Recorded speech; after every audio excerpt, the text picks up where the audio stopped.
happy morning to all of you. Let us start this day with a new topic. Before I begin, I will show you an image of a person. Now guess who the person is. Can you?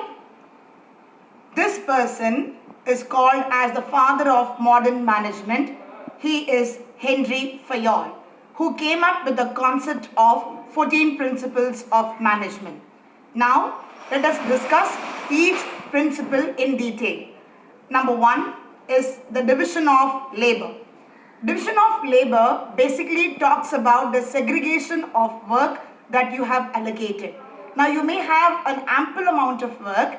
Now, this work is segregated or it has been divided into smaller tasks or into smaller action so that you can expect the quality of work, and followed by you may also have the efficiency of the work done. Now, the best example of division of work is from the movie Friends in Tamil, where the comedian Vadivelu, he segregates each work for his client or for his internees. Number two is about authority and responsibility. Now, these are the two main or key aspects of management, where authority facilitates the management to work efficiently and effectively. On the other hand, responsibility takes over the work, how far you are legibly responsible for a task given to be performed, and that comes from your guidance and as well as from the leadership.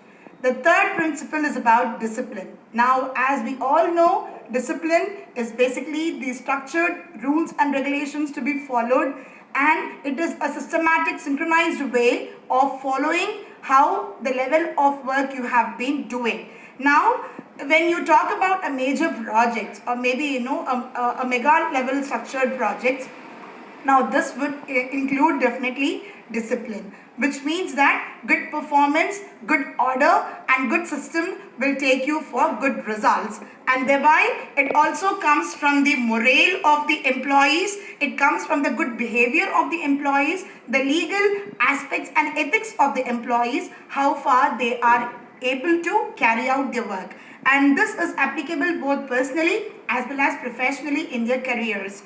Number fourth principle is about unity of command. Now, unity of command in simple and short, if I have to tell you, it is nothing but an employee who has to follow or who has to command with only one boss. He have to report to only one boss. He have to direct to the one boss, or he have to listen the orders, the principles, the systems or whatever is being given the task by the institution, by the boss to the employee. So he has to just go with one boss for the task given, and this will help in not creating confusion, because when you have a lot of groups in the organization, you have different departments in the institution. Say for example, you have HR department, you have finance department, you have marketing department, you have sales department. So in that you have HR department. Now when for each department you have a head, and correspondingly, respectively, the employees of that department will report to that head. You will not go and report to the HR, to the finance, or finance to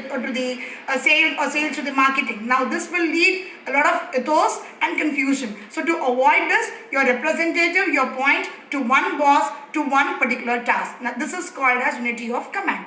The fifth principle is about unity of direction. Now, when all people are working in an organization, now take the example, you have many departments which I have given you, the HR department or finance department, sales department, marketing department, payroll departments. Now all departments will work together for a common goal, for a common interest of organization, which is called as twin benefits, which means that you are going to get benefit out of the organization is going to get benefit out of you. Now this is called as unity of direction, which is followed by certain principles, certain rules, certain structured norms, the nomenclatures, the terms and conditions. Now this is called as unity of direction. It is taken over with the help of a superior or with the help of a supervisor who is directing you. The person basically who has any kind of leadership quality, the head, is called as unity of direction. The sixth principle is about remuneration. Remuneration simply it means or refers to the pay for the job you have been getting. It may be a bonus, it may be in terms of remuneration, in terms of your promotion, it may be in terms of your transfer, it may be monetary benefits, it may be non-monetary benefits. Now monetary benefits basically will include all kinds of your money value. Non-monetary benefits is also called as fringe benefits, which may you have been availed with the perks. Say for example, you may have house allowances, you may have education allowances, you may have insurance claim for your safety of the work of the employee, or you may be given a chance to go abroad where the expenses are being bared by the management. Now these will fall under your non-fringe, or otherwise called as your non-monetary aspects. Now this is what about remuneration. So a person is being rewarded either by monetary terms or either by non-monetary terms, but both of them will comprise under your remuneration aspect ideally. And the seventh aspect is about your centralization, which talks about the decision making process in neutral. Whether you are the high level or low level or middle level, doesn't matter, but the decisions are very neutral, very common on a ground to be followed, which is not under a bias. It is not showing any favorism. It is not showing any partiality towards a person or towards an employee of the institution. So this helps to balance between the hierarchy of the organization and also about the division of the power which you are taking lead into. The eighth principle is about Scalar Chain. Now this highlights about the hierarchy of the management. Hierarchy, I mean you have three levels. The first is top level, second is the medium level, and third one is your low level. At the top level you will always fall, or you will always have board of directors. At the second level you will have general managers, and third level you will be having your employees or your supervisors or clerks or foremen. Now the direction of the hierarchy would be from top level, who are basically circuiting themselves only for your decision making or policy making. It's been followed to the middle level management, and finally it goes to application to the low level management. So this hierarchy will have to be studied very immediately so that the seniors could know who their juniors are working under, and the juniors should also know who their superior are to follow or to instruct or to even either to give an immediate response or for an action. This is called as Scalar Chain. The ninth principle is about the order. Now order basically means something which you have to follow with strict rules and regulations, which is more or less equal to discipline. But the only difference is that order, you don't have any choice to follow. You have to do what it is. It is being ordered. You have to just follow it up. Whether you like it or not, with its probability or not, there is no second alternative chance or choice of your options. And therefore, it should be in such a way that it should create a congenial environment, a positive environment, a favorable work culture, wherein you can boost your employer and as well as your employee for a positive and predictive response of the organization. The 10th principle is about the equity. Now equity, it means that there is no differences, there is no differentiation between the gender, the caste, the creed, the color, the religion, the social aspects, or the place where you come from, where you hail from, the type of job you do, the nature of work you do, doesn't matter at all. But of course, in practically, I don't consider this principle working today, because not everybody is treated equal, not everybody is treated respectful. The people who are at the top level will always be respected, will always be most acknowledged than the person who are at the middle level or even at the low level. So in basic terms, if you ask me, I'll just raise a question here. When this principle talks about equity or equality, it may be of a gender.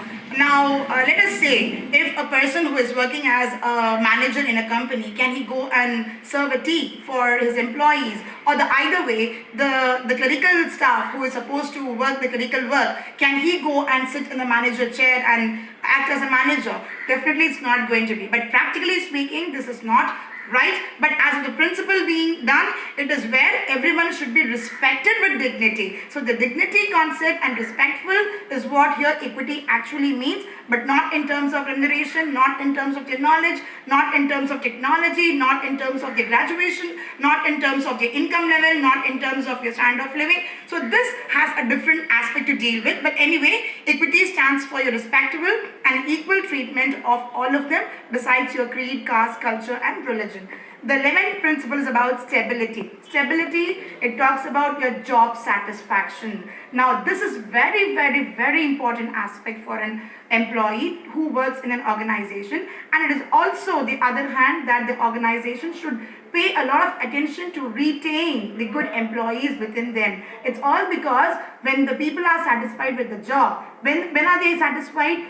When they are getting good pay. When are they getting good pay? When the scale of your developments or achievements are good. So an employee who is very much hardworking, dedicated, who is very much being satisfied with the level of a job will definitely feel that he is at a secure place, at a secure atmosphere in the institution, and therefore that gives him a privacy that I have been retained here for so long and I should be loyal to the organization. Now this is what actually stability of the organization speaks about. The 12th principle of management given by Henry Fayol is about the initiative. Initiative, it all talks about your supportively, encouragement, your motivation. It comes about your innovation, how far you are good out of your box you think, and what does that relatively helps for the management or the department or the self-growth of the individual that takes him to a good lead, because that improves his self-confidence, self-courage, the braveness, the entire personality. So innovation talks about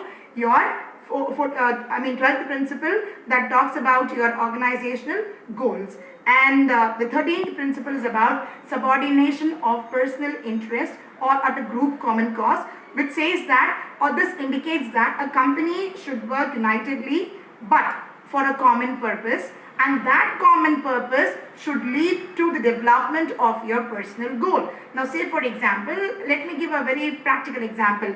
Our college is going for NAC, and when we go for a NAC, they have some criteria which should be followed for students and staff. Now in what conditions are students developing or have developed, in what conditions or parameters or yardstick the staff have got developed. Now this is for a common goal where the institution actually grows because of the entire staff and student community growth.